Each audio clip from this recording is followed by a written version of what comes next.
Hello, everybody, and welcome back to Still Upstairs Daily. And eventually we'll go back into the proper studio, but today is not that day. Welcome back, Paul. Thank you. How are you? Well, I'm waiting for a phone call from an oven repair specialist who is probably going to be pissed off when he gets to my house because my oven is fixed to the wall, and I'm hoping that's not going to be my problem other than a financial burden. Yeah, that's not good. Is it a gas stove?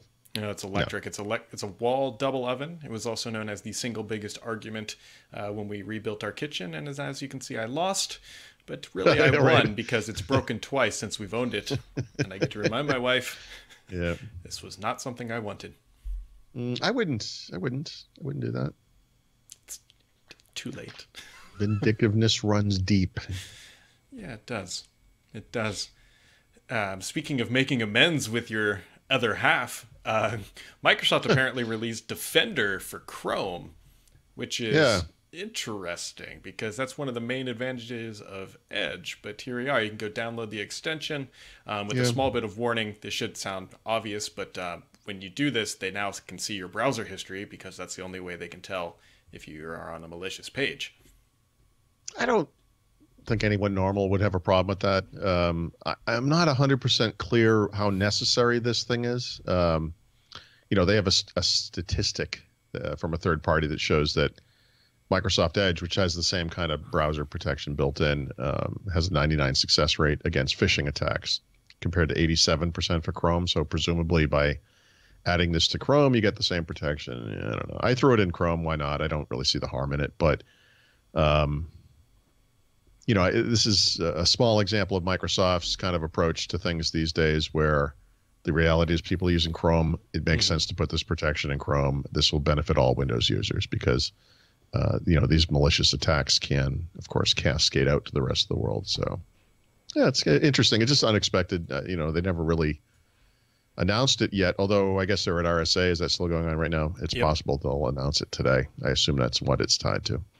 Yeah, the one interesting thing that maybe everyone's not thinking about, but I definitely wrote up, is so obviously putting it on Chrome is whatever, but one thing it does do is allows them to get more data into their Defender kind of platform and to help find more malicious websites to block. So it's kind of increasing that broad approach of, There you okay, go. that's where the consumer is, let's protect them there. The other question is it better than Google's built-in kind of anti-phishing technology that's in the Yeah. Chrome? Yep. That's a question for sure. I don't know. Yeah. So there you go.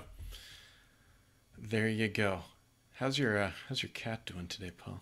I have not seen her today, actually. Maybe she's. I was going to say something really horrible there. Why I I don't know why I don't know why my mind went there. Anyway, I'm reading Pet Cemetery. Maybe that has something to do with it. Anyway, I have not seen her. Well, it was quite the experience yesterday with the cat, and The cat is she's relentless, and yeah, it's yeah. possible just by speaking to you now, she will perk up and come running downstairs for this perceived petting moment, as I believe she thinks of these things. Speaking of Chrome, by the way, and cats, all that Chrome 66 arrives with muting auto-playing videos, which this is actually a very good thing. And, Yep. Yep. Yeah, as I opined in my short article about this topic, I think that auto-playing videos on the web are actually the worst thing about using the web today. And I know that most people would probably point to advertising, but advertising is freely and easily thwarted with plugins. So it's really not that big of a deal.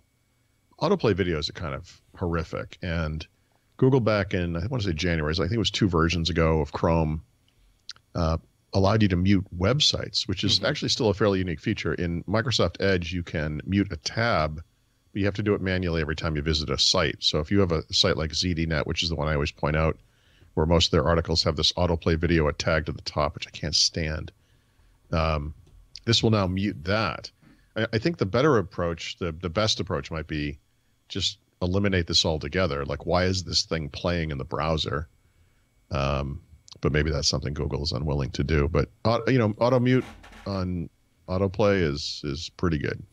I agree. I'd actually challenge you in saying that the worst thing on the internet right now is actually the people, us included. But Yeah, is there a plugin for that?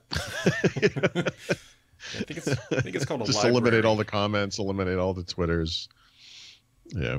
Okay, that's a fair point. Yep. Speaking of people, though, Microsoft's next-gen avatars have debuted. Actually, they were leaked, and so if you have been sitting there twiddling your thumbs just waiting for these things to arrive, they are getting closer. But is it me, or have these things not improved ever? Not really, like not meaningfully in a meaningful fashion since Microsoft announced. I think that it was with the Kinect, and they wanted to basically make these cartoon-like those little Me avatars that the Wii had. Yep. And we're not really. You would have thought in the intervening whatever number of years that is, that we would have moved to photorealistic something. But to me, they just look like these Animoji things, like you get on an iPhone X or a iPhone 10 or one of the more recent Galaxies. Yeah, well, they're definitely taking their sweet, sweet time to arrive. Yeah. I don't care. Yeah, I don't think I'm gonna. I don't know. The first person who makes their Xbox Live avatar their LinkedIn profile image, you lose 10 internet points because someone's gonna definitely do that. It's like every time you beat them at a game, they have to automatically scan in your business card contacts and add them, add you to their contact list. It'll be the future Microsoft integration of services. That would be actually neat, though, if you could like physically fight them. Yeah, it'd be like business metaphorically. Yep. And Paul, you added something late to the show notes. What was that? Yeah, I wrote a number of things over the past couple of days about this Microsoft Azure Sphere stuff, which of course includes the Security Cloud Service, the backend Azure services in the cloud, which they haven't really spoken much about, by the way. The MCU, which is that tiny embedded computer that's the size of a fingernail, which everyone is so excited about, and of course the OS, which is based on Linux, which is news. It was very interesting to me. I only quoted 2 examples, but there were others, like the Wall Street Journal did this as well, where the story was Microsoft chose Linux for the OS because it was more secure than Windows. And I I found that to be kind of incredible. So I went back and I rewatched the video just to see if there was any hint that that was the case. There is not. And I went and reread their blog post about this to see if there was any hint of that. There was not. In fact, since the original blog post, they posted something called New IoT Security Solutions Showcase Microsoft's Commitment to Trust. And if you search that article for variances of the word security, you will see that those security or securing, whatever, secure appears 45 times in the article. And if you search it for Linux, it only mentions Linux once. It just says that the OS combines security innovations pioneered in Windows, where they're tying that to Windows, by the way, a security monitor, and a custom Linux kernel. Never in the context of Linux is it being better security ever mentioned. So yesterday I wrote an article. I actually toned it down. It's kind of interesting because I wanted to give myself some wiggle room, but the way I originally wrote it was, no, Microsoft did not choose Linux because it's more secure than Windows. But then I decided, you know what, this is going to bite me in the ass. Let me just be careful with this.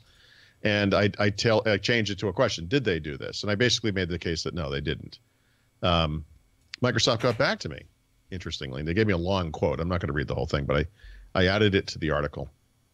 And they basically said, well, they said literally, we chose Linux for 2 primary reasons: the size of the OS footprint and the needs of our Silicon partner ecosystem, the companies that are going to be making the embedded devices that run in this stuff. This is a Linux world, right? Yeah. This embedded world. It just is. It's the reality.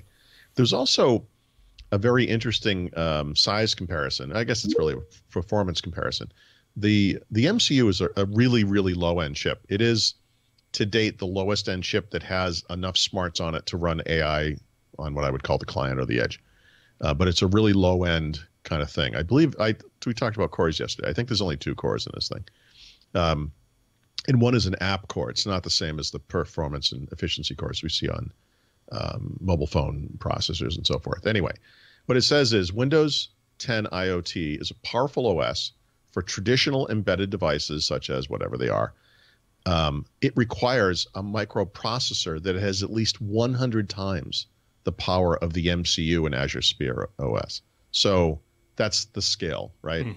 I sort of had written it as, Windows 10 IoT was just too big for this thing. And I think it's an accurate thing to say. But this also suggests that those markets are different enough that this does not mean that Windows 10 IoT is going away, that Windows IoT is still necessary for more traditional embedded devices. They listed a few like gateways, ATM machines, point-of-sale devices, digital signage, kiosks, smart thermostats, robots, wearables, etc. So anyway, long story short, no, Microsoft did not choose Linux because it's more secure than Windows. And I think Microsoft, in the ongoing story about how they're unable to communicate anything effectively, by announcing this at a security conference, they did give that impression. Sure. Especially to the mainstream press. Yep. So just wanted to clarify that. No, that's good. That is a very important clarification. Yeah. Well done. My job here is done. You got anything else for today, Paul? I have a really important Call of Duty story to write today. It's going to really take up most of my time. That wraps it up for today.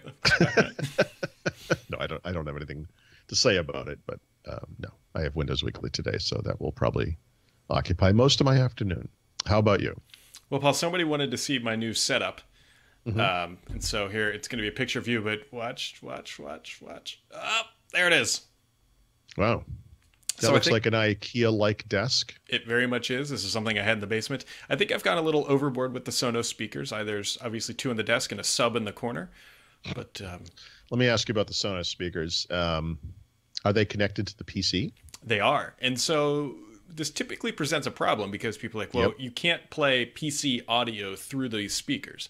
But what you can do, and what I 99.9% use my audio for, is playing Spotify. And what you can do is with Spotify, you can play directly to these speakers now. And so it works wonderfully. And then I just use the headphones for everything else. Yeah. Yep. Okay. I can see that. So it's a nice little setup until I make this a little bit more formal. But you can see there was one window right above, and then there's another window to the side. There's just sunlight all over, Paul. The 80-something-year-old man who mows our lawn and is one of the few vestigial holdovers from the previous person that lived here. We got rid of most of the town of Emmaus that she was hiring on the side.